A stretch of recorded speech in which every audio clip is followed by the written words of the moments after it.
As always, gotta get this out on the other parts of the internet and then I will get into it.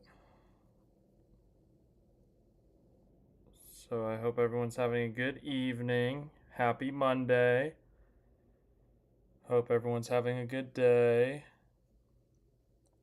Enjoyed the races this weekend at Texas, my home track. But almost ready. Almost. David, hey, yeah, man. Crazy racing this weekend. For sure. Crazy racing. All right. Almost ready. Emphasis on the almost. As I said, or as you said, David, just crazy racing. I mean, Texas has had, it's yet to have a normal next gen race. Like every single one's been crazy. The tire race in 2022, right? Yeah, 2022. The crazy finish in 2023 when you had Larson wrecking himself, fighting Bubba for the win, and then Byron going 3 wide with Bubba and Briscoe. 2024, you had Denny Hamlin crashing out of the lead with Chase Elliott right next to him. Chase Elliott snapping his winless streak. And then this year, once again, you had Josh Berry crashing out of the lead. You had the bumps in turn 4 for the last 2 years have been killing guys. You had crazy late race restarts. Kyle Larson kind of threw that thing away. You had Michael McDowell looking like he was going to have a shot at Spire's first win in 6 years, I think. And the instant he loses the lead, he just goes and wrecks himself. I mean, we haven't had a normal Texas race in the next gen era, which is actually kind of exciting. So, welcome, Micah. And while we're at it, I'm gonna start this thing out with a hot take. Okay, because I will say, I noticed this today after I watched SVG's onboard, so I could do my recap or whatever. I went to Twitter to see what Twitter thought of the race, and it's a bunch of negativity. And this is normally Twitter, so it makes sense. But sometimes you see it on the majority of the internet, negativity. But when I went to the YouTube comments to the official NASCAR highlights, there were actually a lot of people who really liked that Texas race, which is kind of the side I'm on. So here's my potentially hot take, may be, may not. I think Texas has had 3 consecutive good Cup Series races, and I think the only reason people hate on it or say it was a terrible race or whatever, and you're allowed to have your opinion if you actually thought it was terrible. Yeah, you're allowed to think that. But I think the only people, or there's some people that the only reason they didn't like that race is because it was at Texas. Once again, I could be biased because it's my home race and I love that track, but I really think we've had 3 consecutive good races at Texas. I'm not going to sit here and tell you they're all timers or they're the best Texas races ever, but I thought they were good this weekend too. So, Borderline Briar, welcome. In Between the Lanes, welcome. I think that's what best of the, okay. Best of the season. So, Borderline Briar, I'm not ready to call that Texas race the best of the season. I'll give you one of. Best of, I will say the cautions at the end were bugging me a little bit. It got a little too hectic in terms of cautions. Now, thankfully, we weren't taking out 7, 8 cars out at a time, but, a 25 lap run would have been nice there in the last 50 laps versus we had a caution. I got it written down here.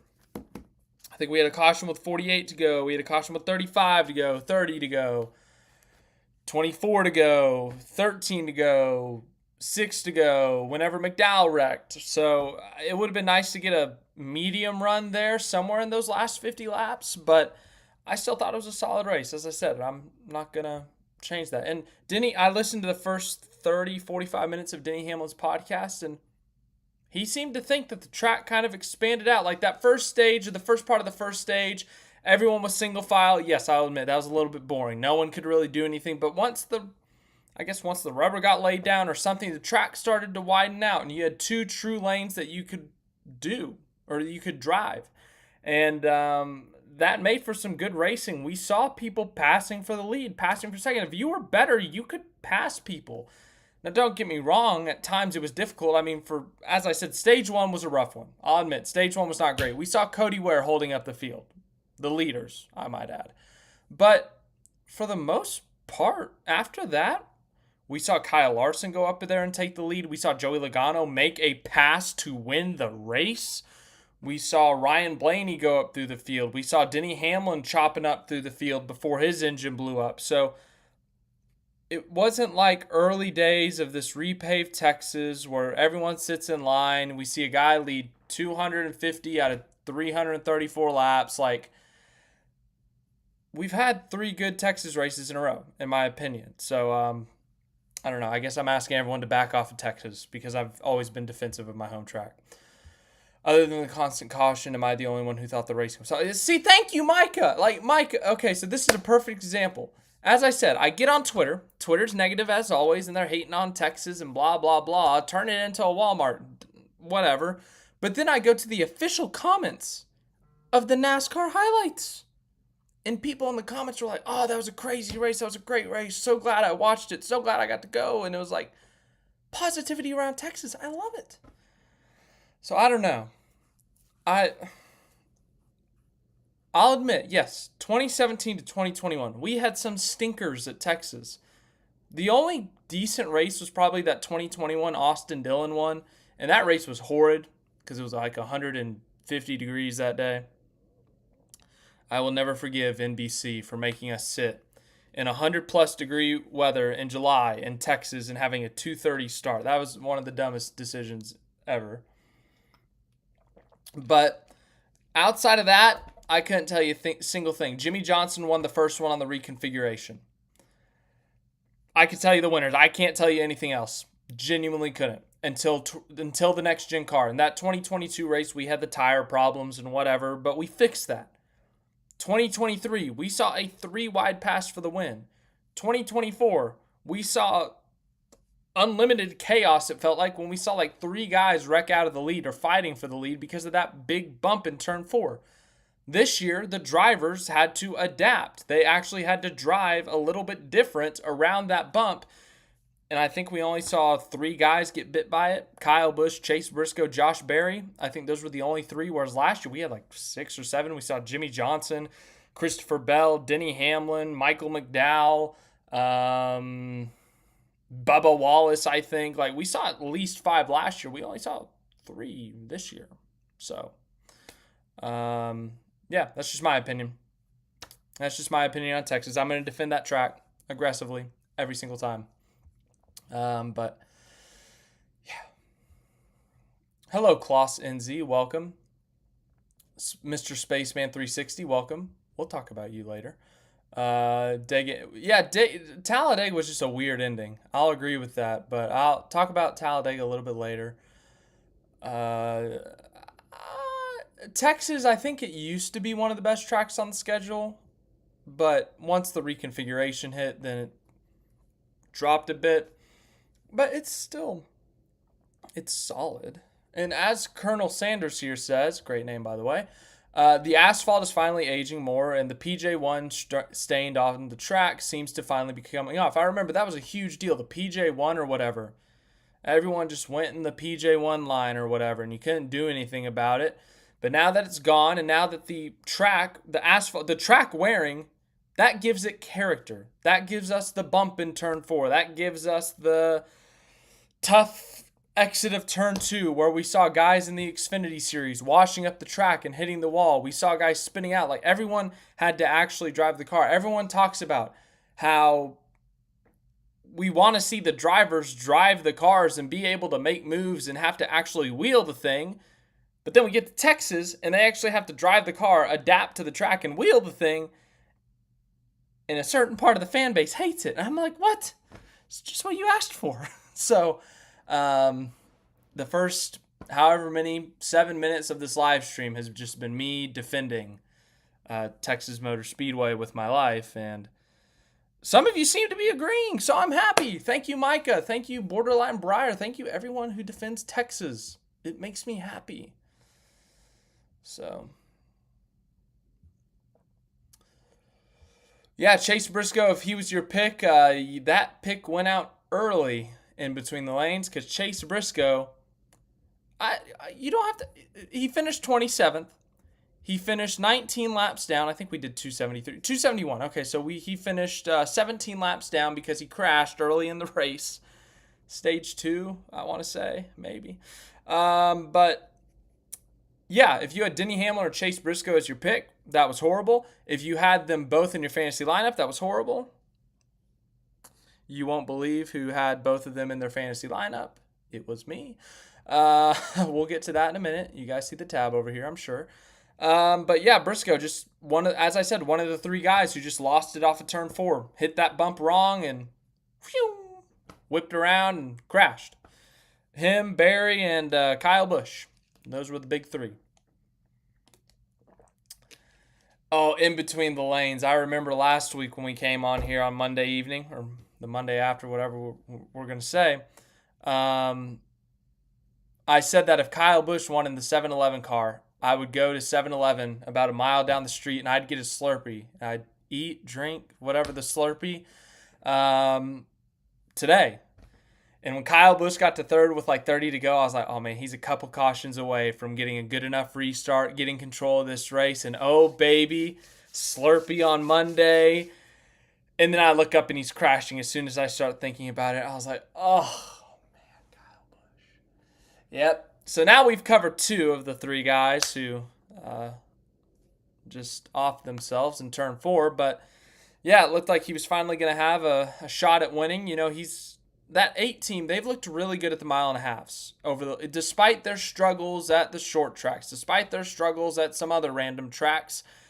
They have still done really well on 1.5s. They almost won Kansas last year. They had a lot of speed at Vegas last spring. I think they had speed at Vegas this spring, if I remember correctly. I think they just had some pit road issues. But they've had speed on 1.5s. They've had speed on intermediates. Darlington last fall. So it's not that shocking to see them up there. But with the position they're in, they got to get the finishes. They can't afford these catastrophes where Kyle's wrecking himself and finishing 20th as a result instead of, just settling for a 3rd or falling back to a 6th or whatever. That's 15 to 18 points there. So I don't want to tell a guy how to drive, but I get he's pushing. He's trying to get everything he can. But when everyone's wrecking and all that, it's going to happen at any point. Just don't let it be you. And, well, it was him. And we'll look at the standings here in a minute. Oh, my goodness. Borderline Briar. If Cody Ware wins anything, there will be memes, I guarantee you. Texas would be amazing if it was never reconfigured, especially with how this car is. Yeah, no, for sure, Micah. I mean, it was due for a repave, if I remember correctly, at the end of 2016 heading into 17. So if they did a repave there, I think we still might have seen a little bit of a rough stretch at the end of the Gen 6. But if we just had normal Texas, both ends of the track with 24-degree bankings, really high speeds, you could run 3 or 4 grooves on each end. It might be. I mean, once again, I'm probably biased and I could be exaggerating, but it could be one of the best tracks on the schedule right now. It could be what Kansas is next week. Daniel Berry Sports Highlights, welcome. Where's 2311 Racing? Dude, who would have thought at an intermediate track, 1.5 miles where 2311 excels, where Tyler Reddick and Bubba Wallace excel and really just take it to the field, who would have thought Riley Herbst would be the highest finishing 2311 car? Not me. Nope, not me. I would not have guessed that. What a good run for Riley Herbst. Both rookies, by the way. 14th and 22nd. With how bad of a start these 2 rookies have had, they're going to take it. They're going to take it. We'll talk about this rookie a little bit more later. But Riley Herbst, the highest finishing 2311 car. Who would have thought? And Legacy Motor Club, the top 2 Toyotas in the field. Look at this top 10. Everyone look at this top 10. Joey Logano winning. Okay. As bad of a start of the year as it's been for them, it's still Joey Logano. Still Team Penske. Okay, that's not too crazy. Though Trackhouse, we'll talk about Trackhouse a little bit. Ryan Blaney, 3rd. Okay, Larson. Jones, where did that come from? Stenhouse, 6th. Okay, that's a little higher.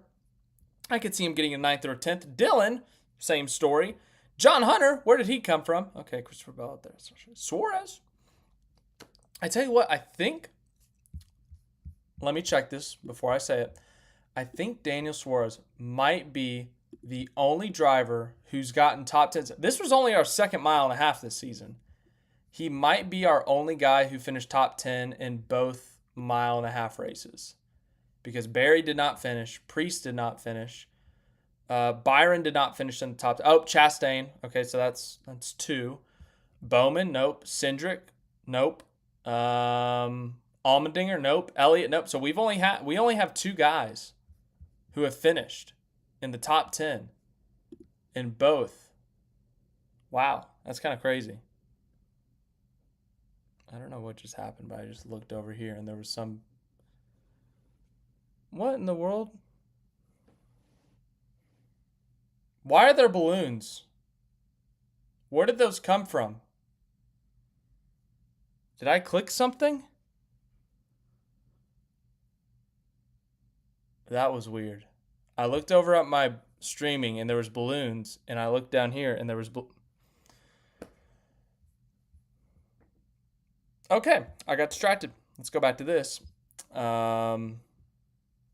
So yeah, we've only had two guys in both mile and a half races finished in the top 10. It's been Ross Chastain and who was the other? Daniel Suarez. So both two Trackhouse guys. What? Why am I just now noticing that? So, yeah, that was crazy. Yeah, Legacy Motor Club. Definitely would not have seen them getting a double top 10. Though Eric Jones ran really good here in 2023. He was like consistently the third best car that day. It was extremely random because 2023 Legacy had a little bit of a hangover compared to 2022 where they won a race, almost made the playoffs. But 23 they had a little bit of a struggle. It was that lame duck year with Chevrolet. But Jones randomly shows up to Texas and is the third fastest car behind Bubba and Larson. I think they ended up kind of getting shuffled back in strategy and involved in a wreck that day, if I remember correctly. Sorry. But so I'm not too shocked to see him like in the top 10. Top 5, it's definitely way above what I would expect. But Nemechek, that was the biggest surprise, I would say. Zero Apex, welcome. How is Connor Zilic going? He did not race this weekend. That would be the Xfinity Series. And yeah, Kyle Larson subbed for him. Kyle Larson did not quite dominate the Xfinity Series race. Only led 32 laps, but he led, I believe, the last 32 laps of the race. Practice and qualifying was canceled due to weather. And Larson, as a result, started 20th. Made his way up to second, I think, by the end of stage 1. Had a pit road penalty. Had to drive his way up through the field. And later on had other issues, restart in the back. I don't remember exactly. Overtook Justin Allgaier through the pit cycle, started gapping him, and that's when Allgaier wrecked with Chris Wright, which, yeah, that was something. And then Larson just really closed out that race really cleanly, really good, really well. So I hope we see Zilic back at Charlotte, obviously. But obviously, I think the 88 team's really happy that they won. We'll see how Zilic does or how he's going here in a few weeks at Charlotte, if he comes back for Charlotte. Do you think Joey Logano gets too much hate? Yes, Micah, I think he does. Like, it's kind of like Kyle Busch in a sense where, you know, he wrecked someone all those years ago, but he's changed. And don't get me wrong, Joey Logano is still an aggressive driver. Joey Logano can sometimes make some bad moves on the track, but it doesn't happen as often. He doesn't wreck the field. He doesn't throw bad blocks as often, but he's still an aggressive race car driver. That move to pass McDowell to win the race, that was incredible. That was awesome to watch. But, and I get some people, they're just, you know, they're true professional haters and they're going to hate him till he retires. So I hope he gets the day, kind of like Jeff Gordon and Jimmy Johnson. And now we're kind of seeing with Kyle Busch where the fans kind of mellow out on him and start cheering for him a little bit more. I hope he gets to that stage in his career. And some of that anger could be towards last year. Not that he did anything wrong, but just because of the playoff format and all that. But this is not 2015 Joey Logano anymore, so I don't think he deserves that much hate. But some people hold on to grudges. So, yeah, that's what I got to say on that, I guess. Yeah, RFK. Chris Buescher. I was getting way too excited way too early. I was thinking, oh my goodness, the kid from Prosper, Texas, just 45 minutes away. He's going to win. They have the Texas flag painted on the start finish line. Great touch by Texas Motor Speedway, by the way, or SMI, NASCAR, whoever did that. Fantastic touch. They just did it to Vegas with the dice. I hope every racetrack kind of gets their own personalized thing on the start finish line. That seems to be a trend now, maybe, because I think it's so cool. But it would have been so cool to see Buescher get out of the car, maybe waving a Texas flag after his burnout on top of the Texas flag start finish line. I was getting that thought in my head. I was getting way too excited, way too early. Tired eyes. And I was like, oh, you got to be kidding. He had legit top 3 speed. He was keeping up with Larson and Reddick, and the tire blows out and kills his day. Yeah. And that wasn't even the most disappointing day because we have to scroll all the way down here for Brad Keselowski and Ryan Preece. Fantastic Preece. You showed up at a perfect time because we're about to talk about how bad RFK has been the last few weeks. Not all of their doing, obviously. And then on the flip side of Buescher, Preece and Keselowski having decent days. Keselowski, good grief. So Brad has had a horrific year. He's 32nd in points. He has no top 10s, no top 5s. He maybe has 2 top 15s. It's been a horrible start for him. Worst start in his career, I think. Probably. But, you know, late in the race, I'm looking at some of these guys, and I'm looking at Herbst, Brad, and SVG. Because those 3 have had really rough starts to the year. They're sitting in the 30s in points. And for me, as I'm watching those 3, I'm thinking Herbst, SVG, Brad. If someone passes you, let them go. Don't try to pass anyone. Let everyone wreck each other. Let everyone hit that bump in turn 4 and annihilate each other. Just finish the race. Take home your 18th place finish, your 16th place finish, heck, 21st place finish. Call it a good day, considering how the last third of the season has gone. Just take your decent result. Yeah. That did not happen for Brad. Yeah. I think, isn't this when Brad just like wrecked himself here? I think, maybe. Correct me if I'm wrong. But yeah, he did not quite just take home his 18th place finish. He instead wrecks. Later, his teammate in the car he owns, Ryan Preece, wrecks. Yeah, so RFK, to say it's been a bad start to the year would be an understatement. So yeah, but Brad specifically, it's bad. It's so bad right now. Like, just, I've never had to scroll this much to get to Brad Keselowski in the standings. This is rough. This is the only statistic he has is DNFs. Like, he might have the most in the league. Him and Cody Ware. I swear if it's only him and Cody Ware at 4 DNFs. Oh my goodness. Oh, okay. Ryan Blaney to save the day. Ryan Blaney, Brad Keselowski, and Cody Ware all have 4 DNFs. That is the most in the league. That's bad. That's really bad. And Blaney, at least he's like doing this every week when he's not blowing up or he's not crashing. Brad's not. Cody Ware, we have different expectations, but oh my goodness. Yeah, that was, oh my goodness. Let's go back here. It's Mike Wallace. Is this the same Mike Wallace as the fantasy team? Mike _Wallace? I can't remember the full name, but I know there's a few underscores in there. Hey, Mike. Hey, SVG did mention on the radio at one point, he said, man, I need a new pair of jockeys because, you know, he kept on, dude, he about freaking piled into a couple of those crashes. It was watching the onboard, like, it was pretty intense. If you're an SVG fan and you were watching that live, you probably jumped. Yeah, hey, Zero Apex. Yeah, I got that on my notes here. Josh Williams, spotter.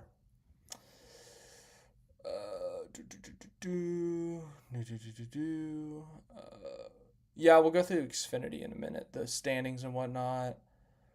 Yes, you're right. That's Prosper, Texas' own Chris Buescher. I forgot to properly say his name. How sensitive to aero wash were some of these Cup drivers? Like, no, the aero plays a lot at Texas, I think. Correct me if I'm wrong. But yeah, I think the aero is a big deal.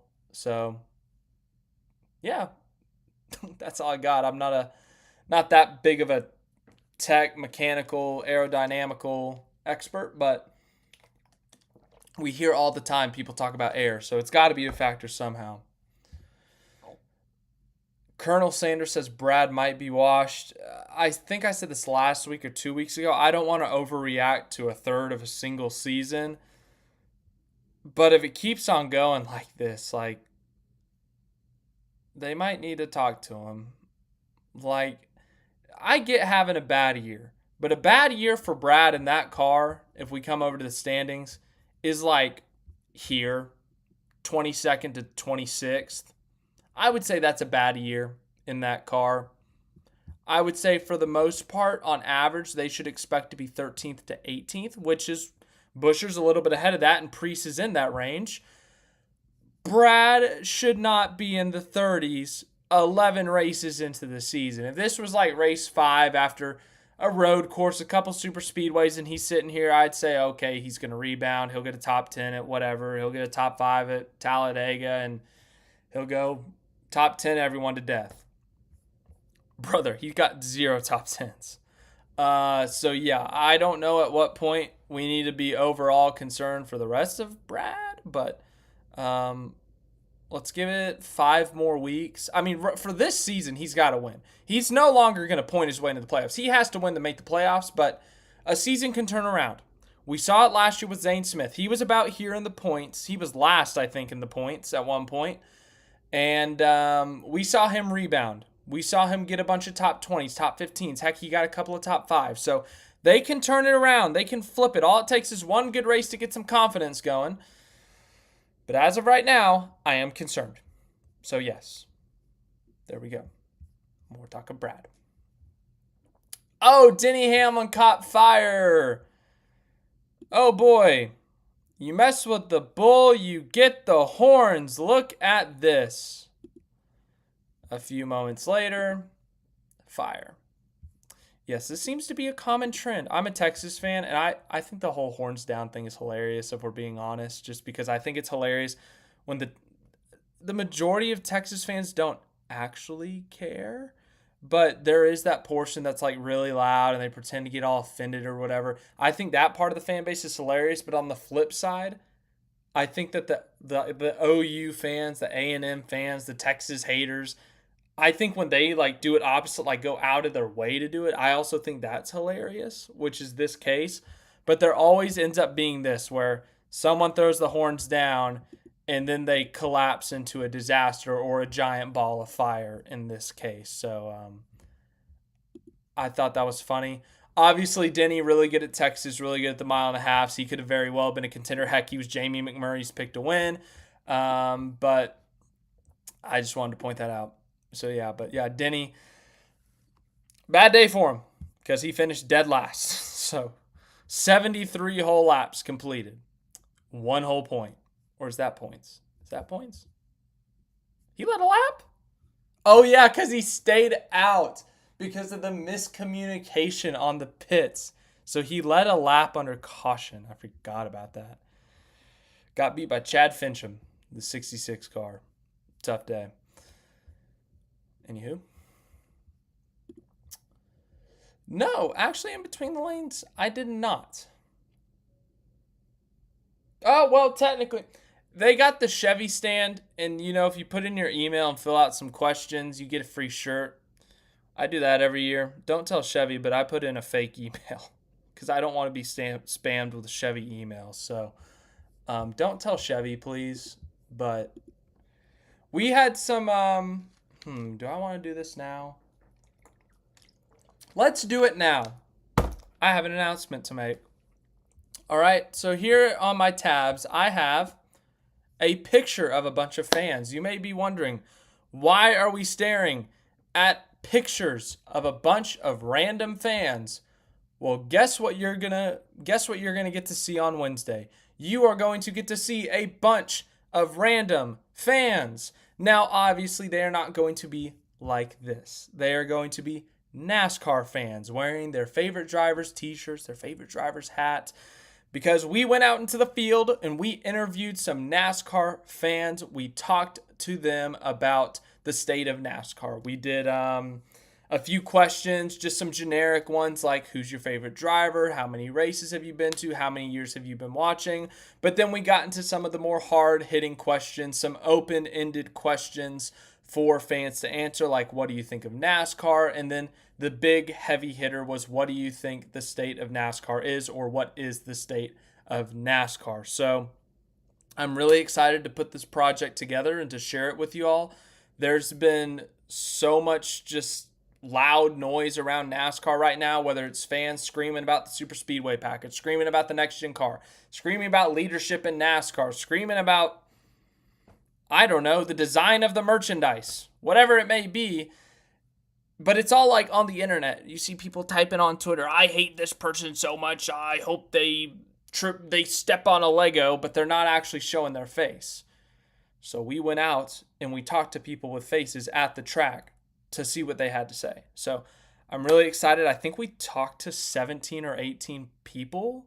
So we got a wide range of opinions, actually, which I was very surprised but very happy about, because my biggest fear is that we were going to get like 15 answers one way and like one or two for another way, and that it would just be heavily leaned. And then if you're watching as a neutral observer, you're going to think I'm biased towards one way, which I do not ever intend to be biased in one way, which is why I wanted to try to find people with a wide range of different opinions.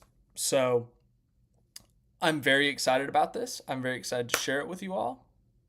But yeah, I got everything on my iPod phone here, and that'll come out Wednesday night. So I'll work all day tomorrow on kind of editing that, writing a script, and putting a story out there. So Wednesday, I'm thinking about 6 p.m. Eastern, if that works for you all.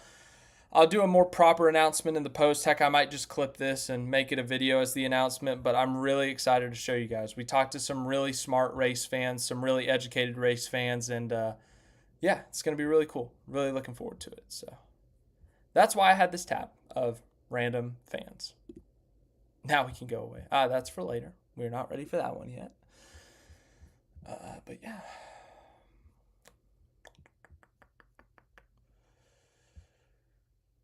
I mean, sometimes you just get hit at a wrong angle and cars get in the air. Or like, my goodness, the Truck and Xfinity drivers.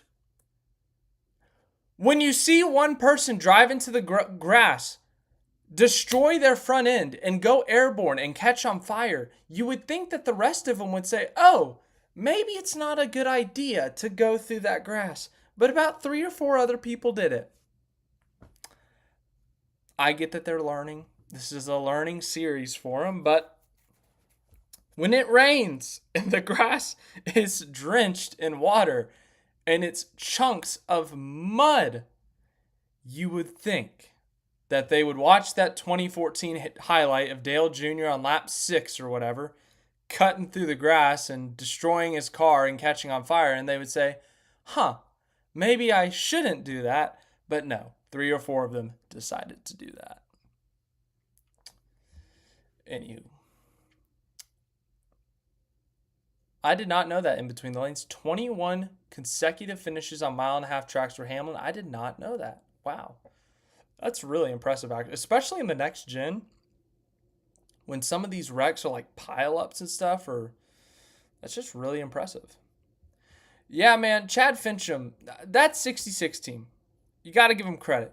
They work really hard on their car. They show up to a handful of races, and they've actually upped their numbers. And when we see a part-time team like this, we usually see them at Talladega, Daytona, where they want to give themselves a shot at a decent finish, a top 30, maybe a top 25. This team has been showing up to some difficult tracks that take a lot of work, a lot of effort, and they're way off the pace.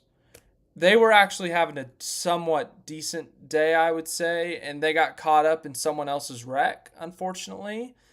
So So yeah, that sucked for them, but they beat Denny Hamlin, so that was cool for them. I'm sure they got a positive going for them. No, Colonel Sanders. But speaking of, everyone, we have news on tonight's, the Monday after. We have our fan vote top 10 for the All-Star Open. So the All-Star race, for those of you who don't know, if you were to get into the All-Star race, you either had to win a race in 2024 or 2025. So guys like Josh Berry, who just won this year, he is now in the All-Star race for sure. But if you are AJ Allmendinger, Ty Dillon, just any of these guys, Cody Ware, Austin Dillon, I don't think he's on here. Oh, wait, Austin Dillon won a race last year. Dang it, I forgot about that. Yeah, if you're one of these guys, you either have to qualify your way in via the All-Star Open, or you can be the top vote getter in the All-Star Race fan vote. So here are your top 10 fan vote All-Star Open guys, and this is in no particular order, or it's in alphabetical order, but it's not like AJ Allmendinger's leading the poll. We don't actually know, but here it is.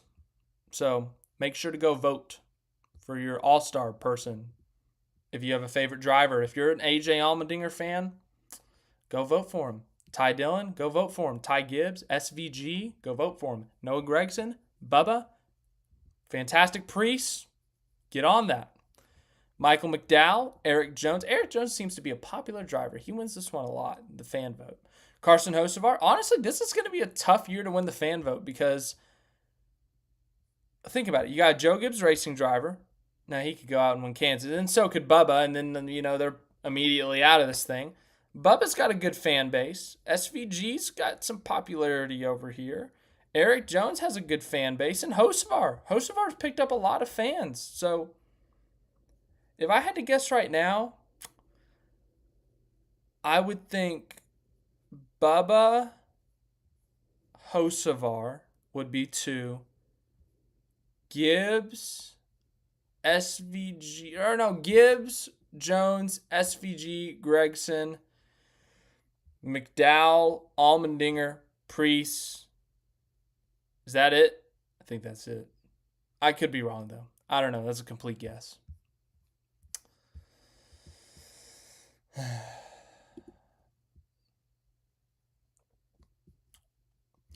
Oh, I use this for my phone when I edit on my iPod phone. There's this app called Splice, and it's super quick because iMovie is too glitchy, but Splice is like super quick to edit and stuff. So that makes it easier when you're on the phone. When I need to do like really detailed stuff, you got to get on the Adobe stuff.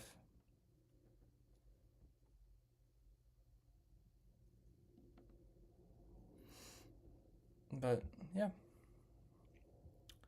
Nash Truck Night in America. Dylan, okay, so fun. Yeah, you know what? It's my stream, so I'll say what I want to an extent. Dylan here, he went to his first Nash Truck Night in America with me on Friday, and we saw a good Nash Truck race. We saw a solid Nash Truck race. We had a bunch of action. We had a fiery crash. We had a spinner right in front of us. We saw some crazy Nash Truck fans. It was a good race. It was a solid experience. Glad Dylan was able to be there for his first Nash Truck experience. But Corey Heim was the winner. By the way, what a final lap. What a final restart. We had 3 wide for the lead on a restart. Coming to the white flag. Great finish. Corey Heim, the deserving winner, led 96 out of 174 laps. But what a finish. What a race. The trucks, this was their first overtime in 22 races. How about that? Ever since that Phoenix Championship race in 2023, they have been scared straight because they've been keeping it clean. We have not ranted about the truckers since Daytona of 2024. That was in February. So it's been and we don't even have to today. It wasn't nasty at Texas, the reason we had overtime. So proud of the Nash truckers, really am. They put on some great product as of recently. But yeah, Corey Heim winning. No shock to see him win a truck race, especially at a mile and a half. By the way, he's in Cup this week. We'll talk about that later.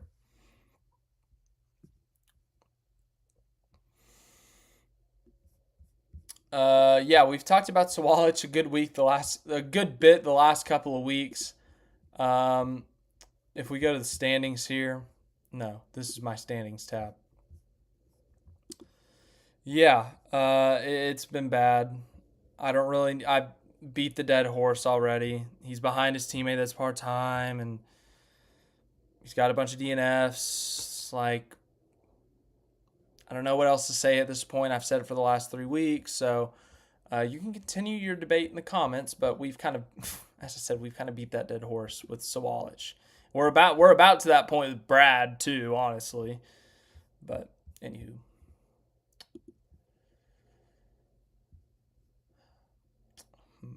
I think it's time to go to the SVG recap. So weekly thing here. SVG recap. I'm going to do this. Give me 10 to 15.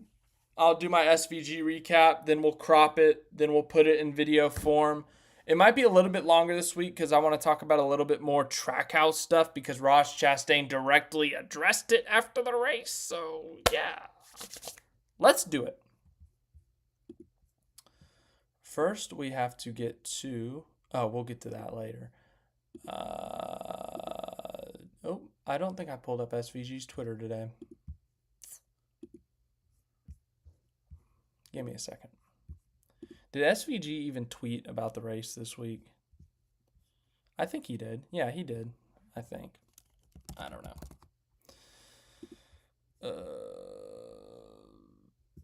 Oh, no, he did not. Oops.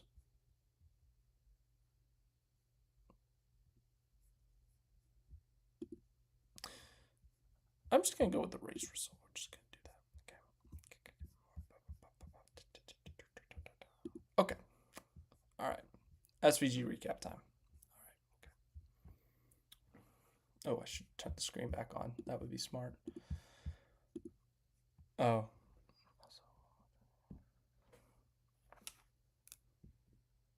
42-minute mark.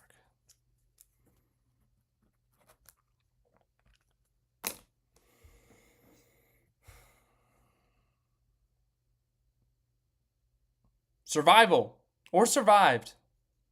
Let's just make that one word. That's the word of the day. Either one of those. You can pick either one of those.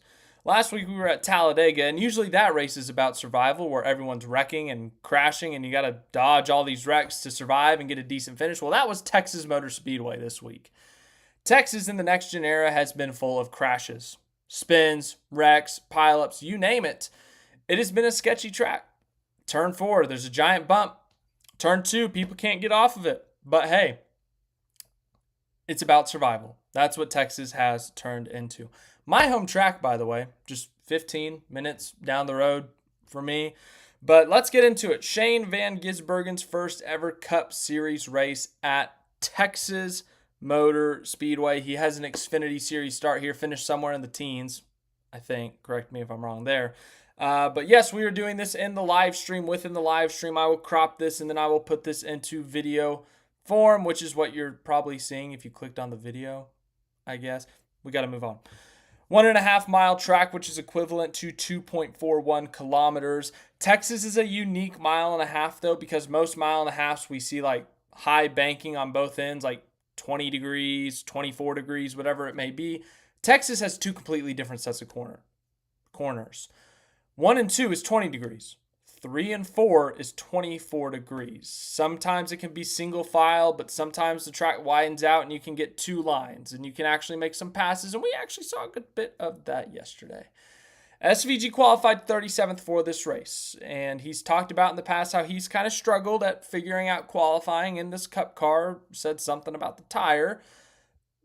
But we heard something, and I want to start out with this, from Ross Chastain, who, by the way, if you did not know, is Shane Van Gisbergen's teammate. So let's listen to what he has to say.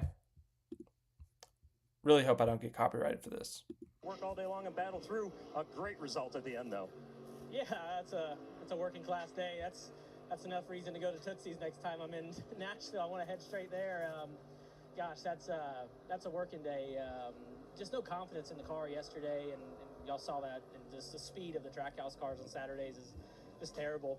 and we're just not confident, all three drivers. So there was one pit stop today that Phil Surgeon in the group, it takes a ton of people back at Trackhouse and on the box here in GM at Chevrolet, and they made me a confident driver all of a sudden with one adjustment. And it was small stuff. It doesn't even make sense. But after that, I was a confident driver. We still had a jack brake, so hats off to Shane to quickly recover and get that other jack out. I think that's all.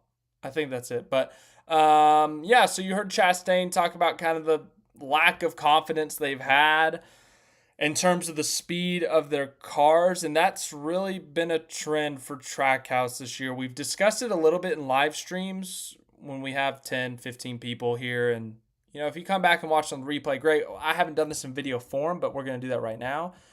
We're going to come over to the standings. That is the truck results, and we're going to go through each Trackhouse driver because it is just kind of mind-blowing to see their average start versus their average finish. So Ross Chastain, average start of a 23.5 or 23.6 if you want to round.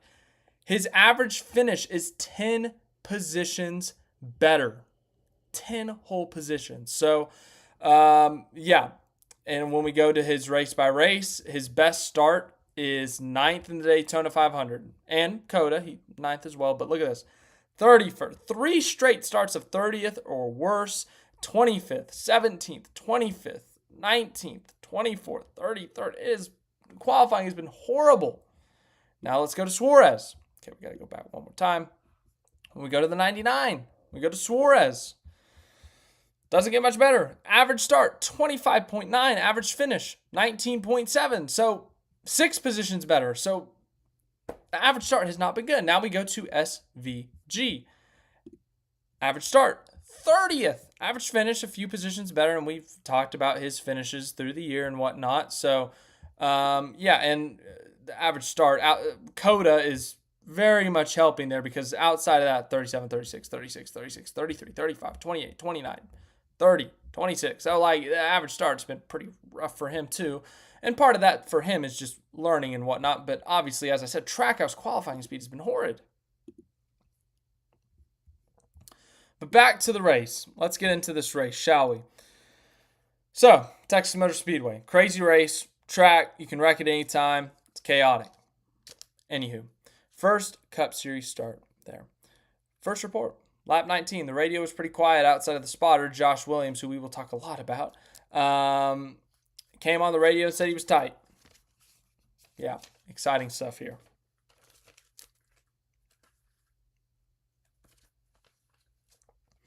Kind of talked about on his radio under the first caution after a lap 20 spin, how traffic was just kind of a problem. And we see that at Texas sometimes. We'll see single file runs where you can't really pass, and arrow's a big thing, and traffic is a problem for everyone. So just kind of a standard problem there. Tires don't really wear at Texas a ton. We'll see some, but not a lot. So they only took 2 tires on their first pit stop, and they jumped up about 15 or 13 positions when they went from 37th to 24th. Fell back to the 30s a little bit early on, and this is kind of reminiscent of his Xfinity days. Stage 1 is kind of the learning experience. You don't get a lot of practice, so for SVG, he'd start in the mid-20s, fall back to the 30s, but by stage 2, he's running in the better half of the 20s, finishing in the teens. Whereas the Cup Series, because the stages are longer at the beginning, he gets lapped. Whereas last year in Xfinity, it's a 40-lap stage. You can't get lapped in a 40-lap stage unless you like wreck or something. So with the first stage being 80 laps, but with there being cautions in there, the cautions really saved him from being lapped today and having to overcome being a lap down, having to use the lucky dog, having to use the wave around. They were on the lead lap every single lap today. So that was a really big deal for them, if you ask me. But anywho, they were running in the 30s. Said he was out of control, loose entry, but he was tight on exit. And then with 17 to go in the stage, SVG's running 34th, 35th, whatever it is at this point. And behind him is Cody Ware, the only driver behind SVG in the standings right now, Cody Ware. And with 17 to go in the stage, you got to fight really hard to stay on the lead lap because you don't want to deal with the wave round or the free pass and having to pit on a different cycle and all this stuff. So drivers are going to fight to stay on the lead lap. And Cody Ware fought his butt off for about 12 laps. Cody Ware was aero blocking the leader of the race, Austin Cindric, for about 10 laps until Denny Hamlin was his saving grace when Denny Hamlin went up in flames right in front of SVG, by the way, but he ended up, he survived. He was nowhere close to it. Denny Hamlin goes up in flames, spins out his car when he was on fire, and next thing you know, SVG gets to stay on the lead lap in stage 1, gets to pit and all that. So stage 1, they finished 34th, but the big deal, as I said, they stayed on the lead lap. That was a significant thing for them. So this time they take 4 tires. They actually restarted 28th. And then immediately we have another wreck. We're already on wreck number 3, technically, if you include the Hamlin one, because he spun out. But Chase Briscoe wrecks right in front of SVG. SVG had to dodge said wreck, kind of. All he had to do was stay low. He didn't really have to swerve or anything. But he avoids the wreck. He ends up being fine. By lap 100, they're in 27th. There's a caution on lap 125. They're 30th. And then he started asking about his teammates. What are Daniel Suarez? What are Ross Chastain? What are they dealing with in the car? And they came back to him on the radio and said, they're actually dealing with the same struggles that you are. So Trackhouse as a whole, back to that earlier point. At times, they are just struggling in general. It's not necessarily just an 88 car thing, just a 99 car thing, just a 1 car thing. They take 4 tires. They're up to 30th at this point. They made their way up into the top 20s, actually. Finishes stage 2, 29th. Once again, a late stage caution ends the stage, but he was nowhere near getting lapped at this point, so that was good. And then, once again, another crash, but this time it was on pit road. William Byron and Cole Custer right in front of SVG. This time he had to dodge it a little bit. They collided on pit road right in front of SVG in his pit stall. SVG got to watch Cole Custer finish a pit stall backwards, so I'm sure that was a unique experience for him, I guess. But he survived. No damage. Good for him. And then this was their only mistake of the day, actually, and it was actually a pretty achievable mistake to overcome. They did not tighten the right rear wheel. The wheel did not go flying off like at Martinsville when they got that penalty. They came back pit road under caution since it was already caution, tightened the right rear, and they didn't really drop much. They were already in the late 20s. All they did is fall to 30th, restarted 32nd. Not really that big of a hit. At the beginning of this third stage, crew chief Steven Duran comes over the radio and says, hey, if this stage goes green, we're going to run this thing long, meaning we're going to stay out as long as possible before we have to pit. So the pit cycle began with about 70 to go when we saw guys starting to pit to try to run an alternate strategy maybe. So they already knew that they were going to try to stay out as long as possible. But the stage did not run green because immediately there was another wreck and also SVG had to avoid. Here's the footage. And over the radio, SVG says, woof, that was close. Yeah, got really close to wrecking there. And then they go back green, and then we get to the pit cycle. 70 to go is when the guys started pitting. I think it was like Byron and Elliott. They were just trying to do something different. They got 2 tires to stop before, so they were just trying to do something different.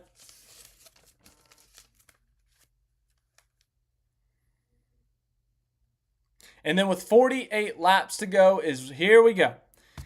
Here's when it gets exciting. Here's when it gets interesting if you are into crashes and wrecks. Jesse Love spins out and crashes, causes a caution. It was in the middle of a pit cycle, so SVG was 18th at the time, but a lot of guys were pinned a lap down. Guys like William Byron, Chase Elliott, Ty Gibbs, some big names were actually pinned a lap down, so this is kind of a big deal for this moment of the race. But as I said, SVG was 18th. He was not a lap down. He had not yet pitted, so they go in, they take 4 tires, they restart 18th, so they're restarting in the top 20. And then there's another wreck. I don't think he was close to this one, but there was another wreck. They pit again, they fall back to 23rd, and then guess, guys, you will not believe what happened next. Anyone got a guess? Anyone? That's right. There was another wreck. And this one SVG did have to avoid. I think this is when Ryan Preece slid right in front of him. and he had to slam on the brakes or he had to do something. And he comes on and he says, "Holy," and I don't know if he said a bad word after that. But yeah, he gets on the radio and he said he needed a new pair of jockeys, which if you don't know, Jockey is a sponsor of Trackhouse. They are an underwear company. So code brown, ladies and gentlemen. Obviously I think that was a joke, but just a lot of wreck avoidance. Josh Williams on the radio coming over saying, go high, go low, check up, whatever you got to do to avoid the wreck. So they stay out this time. They restart 23rd, and guess what happened, guys? You won't believe what happened again. You won't believe it. There was another wreck. I'm serious. There was another one. Do you believe me? And SVG gets on the radio and says, "Man, you're on it today." Talking to Josh Williams in terms of talking about the wreck avoidance, because guess what? They kept wrecking. Yeah, they kept wrecking. So at this point, he's 20th. They stayed out, gained a couple of positions. They were 28 or up to 18th. And guess what happened again? That's right, more wrecks. So now they're up to 17th. And then on this next restart, they fall back to 21st, 22nd or something. But then they're able to get back up to 19th. And guys, just one more time for good measure. 3 laps to go. One more time for good measure. There was another wreck. Just to really just cap things off in the way the day's been going, they wrecked again. He restarted 18th, got shuffled back, turn 1s and turn 2 of the restart. He got shuffled back to 23rd, made up one position, finishes 22nd. And honestly, if you're a Shane Van Gisbergen fan, with the way this year has started for him, if you're an SVG fan with high expectations, you may see that 22 and be disappointed. But when we click, okay, I got to go back to the standings over here. When we click, first of all, 35th in points. When we click on this and we go to the driver stats and we look at the finishing position, when you see this, you take it. 1, 2. 2 races with a better finish. With how rough of a start this year has been, with 3 DNFs, getting involved in last lap crashes at Atlanta, that wasn't your fault. With the penalties, with the self-inflicted wounds at Martinsville and Talladega, when you have a clean day with no pit road penalties, with no wrecks at all, and how rough this start has been, you take the 22nd home and you be happy with it. It may not be what your expectation was, but when you look at this full line of work here, I think you take it. So that's just my opinion. So that's the SVG recap, his first ever Cup race at Texas. Next 2 weeks, or next 2 points races are going to be other 1.5 miles, but they're a little bit more normal 1.5 miles. Shouldn't be this many wrecks, but we'll see. Kansas, in between Kansas and Charlotte, we got the All-Star race. SVG has to qualify his way in. You can vote. You can do a fan vote to try to vote him in if you're that dedicated. But yes, that is the SVG recap for this week. Hope you enjoyed it. We'll be back next week for Kansas. Thanks for watching this. Hope you enjoyed, and I got to get back to this live stream. All right, guys, we're good. We're good to go.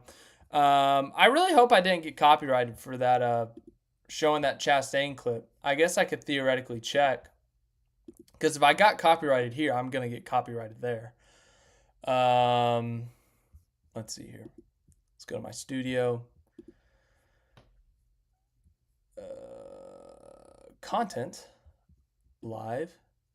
No, hey, we're still up. Hey, that's cool. All right, we're still alive. Let's go.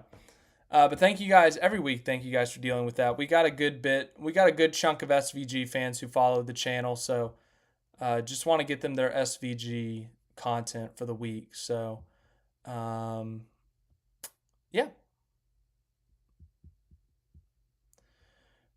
Hey, Jamie. Yeah, Jamie, I know you're a lifelong Logano fan. Speaking of, let's go to the fantasy standings. You're the lifelong Logano fan. So, congratulations to you as a Joey Logano fan. We talked to a couple Joey Logano fans after the race. They were quite happy, as I'm sure you were. Oh my goodness, I got a top 10. Yes. Come on. Top 10. I can't believe I'm celebrating a top 10. Jamie got a top 5. Dunkin' Donuts. What's our winner? Dunkin' Donuts is in contention for the championship. Dunkin' Donuts might be our new championship leader. I haven't actually looked yet. Let's go to those championship standings. League standings. I moved up a position. Oh my goodness. Jamie, 21st, moving up. Dunkin' Donuts is our championship leader in the Fantasy League. Congratulations, Dunkin' Donuts. You're our new leader. Klaus Van Gissenbergen, you have lost touch of the lead. You're 16 points behind. You'll be fine. Zerkman, 95. Hell on Wheels, 24. Fantastic Priest into the top 5. How about that? Dan the Jets fan, our defending champ, is starting to have a little bit of a championship hangover. RT Racing, Aussie Matt Smith, 53. Zero Apex is our top 10. Here we go. Mike, I got your name here. Expat _ Kiwi _ Mike _ Wallace is in 11th. Tyler Hernandez, 6. Oscar Dave, David Jerry, Crackler, Sportswagon. I have moved out of 18th. Our new 18th place sitter is Dr. Zero. Micah MLB 15, Supercar Nut. Jamie, the lifelong Logano fan, is up to 21st. Hack Dash House is 22nd. Knee is 23rd. Tritech is 24th. Rebutted is 25th. Space Wrangler Racing is 26th. JTF 526 is 27th. And we have a bunch of people who have not filled out their rosters. So if you would like to join the Fantasy League, it is for free. It is for fun. It's genuinely just to have a good time. Let everyone interact. Talk some trash to each other within reason. Be nice about it. Be like, hey, I beat you this week. Ha, ha, ha. But don't be mean. So it's all about having fun. Just a way to kind of interact. Have another segment on our Monday live stream. So if you want to join the league, feel free. It's never too late. There's no such thing as too late in the season to join. So, yeah, feel free to join if you would like. I will pin that. So, yeah, that's our fantasy standings for the week.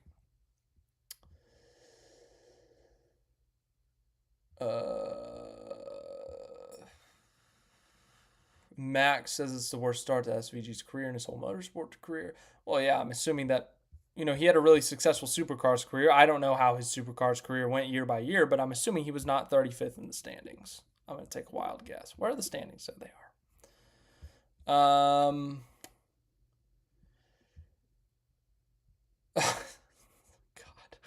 God. Brawny 24 ever. Oh my goodness. Yeah, Zero Apex. You got to get those head-to-head. What did I do on the head-to-heads this week? I didn't even look. By the way, I forgot to sub Hamlin for Briscoe. The internet was not great at the track. It would have been nice to have those 9 more points, but as I said, I got to take the top 10 when I can. Kind of like SVG with that 22nd. I just got to take it. It's been a rough start to the year for me. I got to take the points where I can get them. Really? Reddick got beat by Elliott? Suarez got beat by... even the heads-to-heads, I didn't do that great. Well, next week, Kansas. This honestly might be my lineup for Kansas next week. Honestly, yeah, I'll just do this for Kansas next week. No point. But, anywho. Jamie, oh my goodness. Jamie, that is so generous of you. You're the lifelong Logano fan. I appreciate you. You're a dedicated watcher of the channel. I appreciate your support. Appreciate your long-time support, really, but also this donation to the channel, donation to the cause, I guess we'll call it. But I seriously, Jamie, I appreciate it. You're always rooting for Joey. Joey will win the championship this year is what you said. But, hey, Jamie, I will say it's an odd-numbered year. It's an odd-numbered year. That's the only thing you got going against you. Joey's in the playoffs now. He's got to win. He's got some playoff points. I think he's got 7 or 8 because he's won some stages. So he's starting to rack up those playoff points. He's in now. But just remember, it's an odd-numbered year. That's the only thing you got to break. But Joey's in the playoffs. And by the way, Jamie, you haven't brought it up yet. I thought you would have brought it up by now. AAA. Joey had never won in the AAA scheme before. But as of today, he's won in that AAA scheme. It took him, when did he start at Penske? 2013? It took him 12 years, but hey, he got a AAA win. Hey, he also almost won in the AAA car in his first ever race, if you remember that one. Anyone remember Joey Logano's first ever race in the AAA colors? Anyone? This is a good trivia question. What was Joey Logano's first race in the AAA paint scheme? I want to see if anyone gets it. The 17 of you watching, I want to see if you know. When did Joey Logano? In between the lanes, you get some bonus points, my friend. Auto Club 2013. When he and Denny Hamlin wrecked on the last lap. Denny Hamlin got hurt. But, yeah, that first race in the AAA one was a rough one. A lot of controversy around that. I think Tony Stewart tried to fight Joey Logano after the race. And, of course, the Denny Hamlin injury, that got super ugly. But look where we are 12 years later. Joey Logano has won in the AAA paint scheme. Yeah, no, Joey won 2022? 2022 Atlanta? No, 23. 23 Atlanta in the Auto Trader. He won it again last fall. By the way, I've seen 3 Joey Logano wins in person, and I've yet to see him win in his normal Pennzoil or shell scheme. I've seen the Vegas Pennzoil, Auto Trader, and AAA. Very odd combination. Just thought I would point that out. But yes, Jamie, the lifelong Logano fan, I appreciate your support for the channel as always, and this was a very kind gesture of you, so I very much appreciate it. $22 for your GOAT, the number 22, Joey Logano. So he's in the playoffs. He's got a AAA win, and, well, we'll see how he does at Kansas next week. Kyle Busch did win that race in between the lanes. We all remember how that one ended. That was quite the race. That was an all-timer. Just because of that alone, that was an all-timer.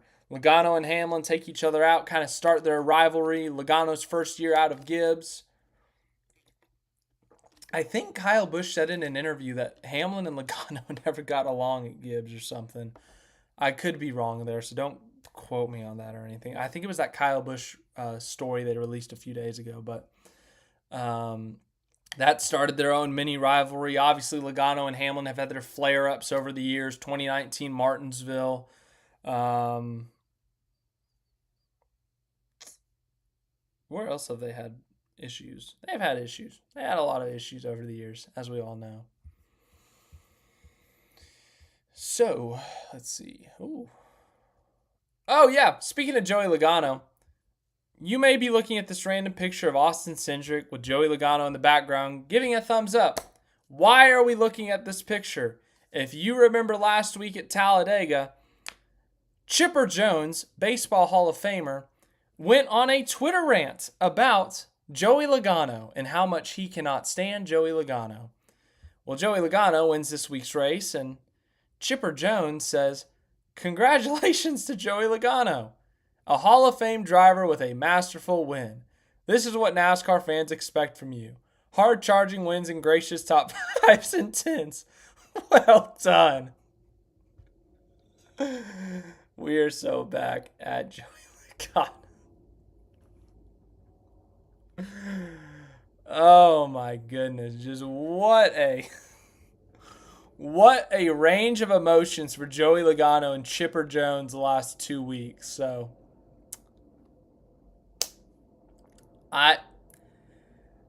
and with that being said, it's time to transition into our Monday picks. We have 2 races this week. We have NAS Truck Night in America on Saturday. Saturday, right? I think it's on Saturday. What day? What day do they actually race? Can you actually tell me what day they race, please? They say the time, but they don't say what day. Oh, Saturday. Okay, I'm so blind. NAS Truck Night in America on Saturday. Let's hear it. Let's go through the entry list. All right. Todd 1010, thank you. I appreciate the nice words, but hey, you might want to look at the significant additions to the entry list. Brandon Jones is in the one truck for what feels like the 20th time this season. But look right here. William Byron and Carson Hocevar are both in the field. That's going to make it exciting. A little bit more exciting. I'll say trucks have been exciting for a while, but that will make it extra exciting. Going down the list here, I think those are our only significant entries this week. We have our normal guys. We got Frankie Muniz. We got Chandler Smith. We got Bailey Curry. Luke Baldwin's in the 66. Perez in the 77. Kraft in the... Yeah, so those were the only significant entries. So everyone make your Nash Truck Night in America picks. Corey Heim coming off a fresh win on a 1.5 miles at Texas. He's won both 1.5 miles this year because he won at Vegas, right? Right? Did he win at Vegas? I think he did. I'm pretty sure he did. Let's see. Schedule. Nash Trucks. And I was there. I should know this. Yeah, it was Corey Heim. Okay, cool. All right, let's see our Nash Truck picks. Okay, we got a wide variety, actually. We got a Ben Rhodes pick from Todd 1010. We got a Raja pick from Suarez Fan 000. We got Gio Ruggiero. Borderline Breyer is picking Gio. Heim time for In Between the Lanes. Jokes. I love that name so much, man. Jokes on You, LOL, is picking Hocevar. Byron is the pick for Zero Apex. Jamie is going with Corey Heim as well, so we got a couple Heim picks. Enfinger is Noah's pick. So Nash Truck Night in America, we actually got a wide range of picks. We got Raja, we got Ben Rhodes, we got Gio, we got a couple Corey Heims, Hocevar, Byron, Enfinger. So wow, we got for a 1.5 miles, we got a wide range of Nash Truck picks here. Nash Truck Night in America, Nash Truck Night in America. I'm gonna go with Byron. It's kind of boring, I guess, but I'm going to go with Byron. I think he wins at Kansas. 6:30 p.m. I think that's a nighttime race, Noah. I think. Well, there's no Xfinity race this weekend, so they're able to have a Saturday night Nash Truck Night in America. So I'm going to go with Byron. Now let's go to the Cup entry list. Noah, my guess is TV. They probably want that prime 2 to 3 p.m. start. I wish I knew. I couldn't tell you. All right, Cup Series. Let's go through the entry list. We do have a couple entries. We had some news today. Jesse Love will be in the 33 again. That was not announced. Corey Heim, we already knew this, but he will be in the 67 car for 2311. But everyone get a look for your favorite driver. Look what sponsor they're running this week. We got BetMGM on the number 3 car. We've got Hendrick Cars is back after their 1-week break for Valvoline. Rebel Bourbon on the 8. Remember what happened the last time Kyle Busch ran a Rebel Bourbon scheme? That's right. He almost won. He didn't quite win, but he almost won. Prime Video on the 9. I'll scroll through this quicker. Everyone getting your Monday picks. As I said, Jesse Love, that is a significant entry. He's in the 3rd RCR car in the number 33. And then our other significant entry is Corey Heim in the 2311 67 car, sponsored by Robinhood. Speaking of, just do a quick check here. Okay, that could have been worse. Thank God. SVG fans, he's going to be in the safety culture car for like the 5th straight week. So, yeah. Oh, wow. We actually got a good bit of picks in. How about that? We have. All right. I'm going to read them out now.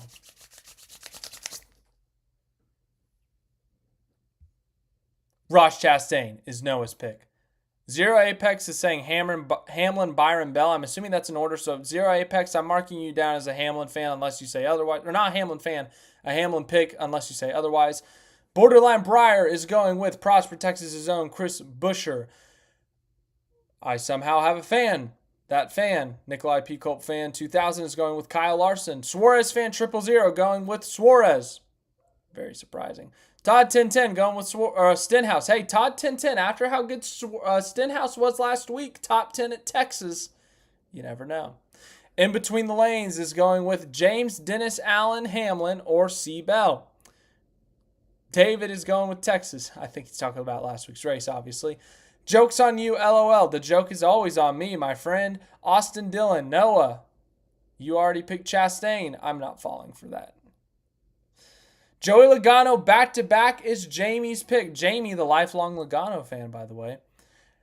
Hamlin tonight, says Nemechek. Thought you would have picked Hamlin. Progressive Luigi, 100. McDowell. Hey, after how good McDowell did at Texas, could we see some redemption? He came so close. Heartbreak. We always see the redemption happen. Could it happen at Kansas if they have that speed again? Remember, they got the pole at Vegas. Top 10, top 5 at Texas, contending for the win. You never know. Big W's going with Hocevar. Same kind of thing there. It's a Spire thing maybe. Red is going with Gregson. Brendan Poole fan 44. Are you okay? We are talking about the race winner, not a top 20 finisher. If Cody Ware wins, I will be shocked. Ty Dillon is 2 more days. Monday Picker 1000. Such a funny name. Is Gregson. Priest is Waffles x Aussie's pick.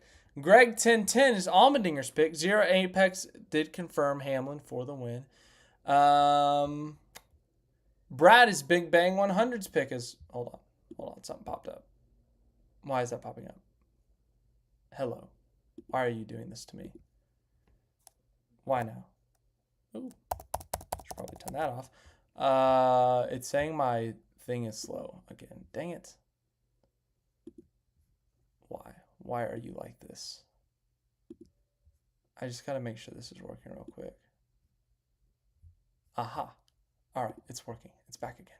Cool. All right. We can go back to our Monday picks. Where was I? Greg 1010 is picking Allmendinger. Zero Apex is picking Hamlin for the win. Big Bang 100 is picking Brad. Ryan Anderson 700 is picking KB. Jake Vance is picking Kyle Busch. Hey, guys, Jake here. When I was talking about earlier, when I Googled a picture of fans and showed you a picture of all the fans. Obviously, Jake is a human and not a literal fan, but he is a big NASCAR fan. Jake was a big help. He was one of the people that we interviewed that will be in our project on Wednesday, where we talk about NASCAR, where we're going to look into what fans think about the state of the sport and all of that. So, Jake, first of all, thank you for your contribution. Thank you for taking the time with us. Enjoyed the time with you. Enjoyed the conversation as well, but your contribution was huge. And you're picking Kyle Busch. Kyle Busch fan. Jake is. That's a spoiler, I guess, for the project on Wednesday. But Jake, big contributor. So we are very thankful. I am very thankful for him and his help. Larson is Brett's pick. David's going with... Are you going with Gordon? Oh, no, William Byron. Okay. Who do I think gets voted into the All-Star race? Who did I say earlier? I think I said Bubba. I think I went Bubba, Gibbs second, maybe, Hocevar third, Jones fourth, SVG fifth, Gregson sixth. I can't remember the order I did. Something like that. I need to go back to the entry list. Let's see here. David's going with Byron. I already said that. Sorry.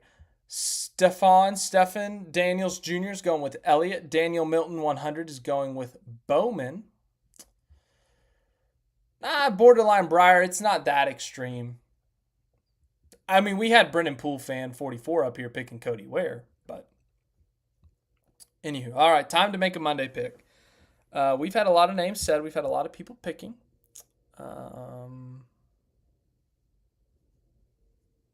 Kansas. Man, as I said, I thought Texas was a great race. Some people didn't like it. I hope we have a race that everyone can agree on this week because Kansas has produced consistently. Ooh. Oh, I think I got my pick. I think I do. Yeah, I got my pick. All right, so this team, they're known for running really good at mile and a half, specifically Kansas Raceway, or Kansas Speedway. Apologies. They've won a couple of races here back in 2022. In fact, they swept 2022. Ran really well in 2023. In fact, they won again in 2023. But 2024, an uncharacteristic year for this team at Kansas. Ran in the teens, ran poorly, didn't lead any laps. But this year, I think they return to victory lane at Kansas. I think a 2311 car wins. And that 2311 car, my Monday pick is Bubba Wallace. Got his second career win at Kansas back in 2022. He's on a long winless streak. Sure. Last one was at Kansas. Why not? Let's see how it goes. So, I don't know. Maybe. We'll see how it goes. But that is all I got, I guess, for this Monday live stream. Our weekly Monday post-race, the Monday after. This week it was Texas. But as I said, guys, I'm really excited about Wednesday. This project, we had Jake up in the comments earlier. He will be a part of it. To everyone who contributed to that video, once it's released, I really hope you enjoy it. Really hope you, I'm just really looking forward to getting it out there just because there's been so much noise around NASCAR from every different angle. I really want to show you guys what the fans at the track had to say. So Wednesday, I'm really looking forward to releasing that. I will lock down a time as of tomorrow once I'm kind of in the middle of editing it and have a good idea when I'll be done. But thank you guys for watching this live stream. Jamie, thank you for the donation to the channel, if we are calling it that officially. Jamie, the lifelong Logano fan, thank you for everyone who made their Monday picks. We got Borderline Briar, we got David, Jamie, Daniel Milton 100, Stephen Daniels Jr., Brett, Jake, Ryan Anderson 700, Big Bang 100, Zero Apex, Greg 1010, Waffles X Aussie, Monday Picker 1000, great name. 2 more days, Brendan Poole fan 44, maybe the boldest person on this planet picking Cody Ware. Red, Big W, Progressive Luigi 100, Hamlin tonight, Noah, Jokes on You, LOL. In between the lanes, Todd 1010, Suarez fan 000, Nikolai P. Culp fan 2000, Zero Apex. Whew, I think we got through them all, but thank you guys all for making your Monday picks. I will see you guys in the next one. Once again, Wednesday, really excited to show you guys that